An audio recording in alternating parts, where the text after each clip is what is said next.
मणिपुर में करीब 1.5 साल से जारी हिंसा रुक नहीं रही है। इसी के साथ अब उग्रवादी खतरनाक हथियारों का इस्तेमाल कर रहे हैं। रॉकेट और ड्रोन तक से हमले किए जा रहे हैं।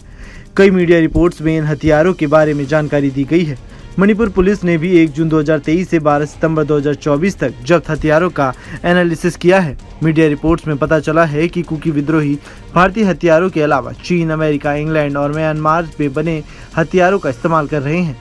इनमें अधिकतम वैसे हथियार हैं जिनका इस्तेमाल भारतीय सिक्योरिटी फोर्सेस भी करती है, जैसे AK-47 इंसापुर फैक्ट्री में बनी 7.64 मिलीमीटर की सेल्फ लोडिंग राइफल्स और स्टन कार्बाइन। भारत में बनी एडवांस स्वदेशी घातक गन को भी मणिपुर पुलिस ने सीज किया है। M4 कार्बाइन राइफल्स भी बरामद हुई हैं। AK-47 का चीनी वेरिएंट AK-56, म्यांमार की MA1, MA3, इसके अलावा ब्रिटेन में बनी MK5 राइफल भी कुकी विद्रोहियों के पास से देखी गई। कुकी पहाड़ों के ऊपर रहते हैं, जबकि मैतेई समुदाय के लोग घाटियों में। उग्रवादियों के पास HE-36 mills, MK3A2 hand grenade, इसके अलावा 51 मिलीमीटर और 81 मिलीमीटर के मोर्टार बम भी मिले हैं। इन्हें कुकी विद्रोही लोकल लॉन्चर से दागते हैं।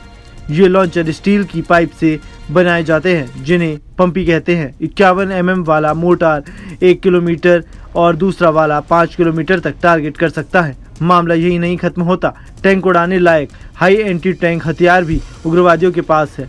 Cookie national front military council या कुकी आर्मी के विद्रोहियों के पास RPG भी हैं, जिनमें 80 से 85 mm के ग्रेनेड दागे जाते हैं। पिछले साल मई से लेकर इस साल फरवरी तक कई जगहों पर पुलिस के हथियार डिपो को लूटा गया था। अभी तक सही आंकड़ा नहीं पता कि कितने हथियार लूटे गए थे, लेकिन माना जाता रहा है कि एक साल में कुकी विद्रोहियों ने 4000 हथियार लूटे हैं। पिछले एक साल में अब तक मणिपुर पुलिस ने 161 जगहों से हथियार सीज किए हैं।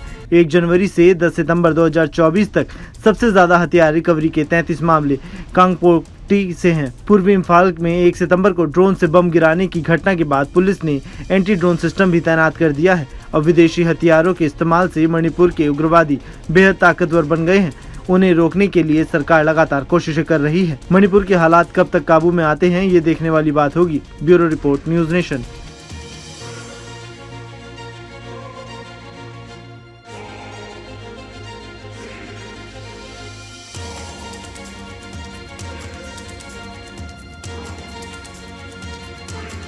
न्यूज नेशन अब व्हाट्सएप पर खबरों के ताजा अपडेट के लिए न्यूज नेशन के इस QR कोड को स्कैन करें।